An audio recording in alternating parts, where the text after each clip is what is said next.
Dans cette vidéo, nous apprenons à poser et résoudre une division, c'est-à-dire à réaliser un partage ou des groupements en parts égales.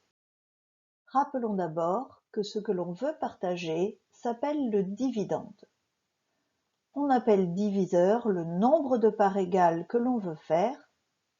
On appelle le résultat de l'opération le quotient, et il y a parfois un reste que l'on ne peut pas partager.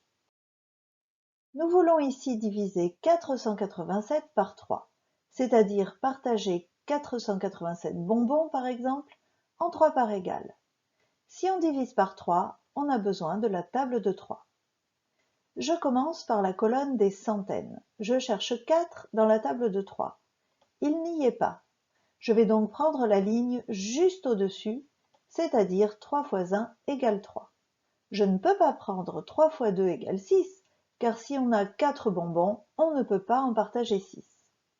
Je recopie cette ligne dans ma division. 3 fois 1 égale 3. Je vérifie si j'ai bien utilisé toutes les centaines ou s'il m'en reste en faisant une soustraction. 4 moins 3 égale 1. Il me reste donc une centaine à partager. Je passe maintenant à la colonne des dizaines. Je descends les dizaines à côté du résultat que je viens de trouver, et j'obtiens non pas 8, mais bien 18. Je cherche 18 dans ma table de 3.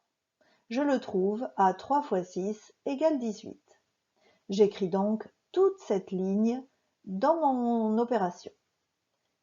3 fois 6 égale 18. Je soustrais pour vérifier si j'ai bien tout utilisé ou s'il me reste quelque chose à partager dans cette colonne. 18 moins 18 égale 0. Je peux passer à la colonne des unités.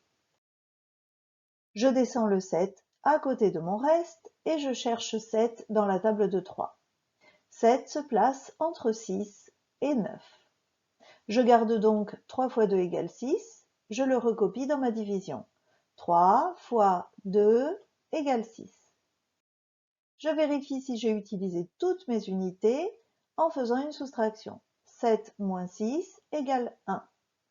Je n'ai plus de colonne à partager, j'ai donc terminé pour le moment ma division, car je ne sais pas partager une unité ou un bonbon en 3. Donc, si je veux partager mes 487 bonbons entre mes 3 amis, chaque ami aura 162 bonbons et il restera un bonbon que je ne peux pas partager.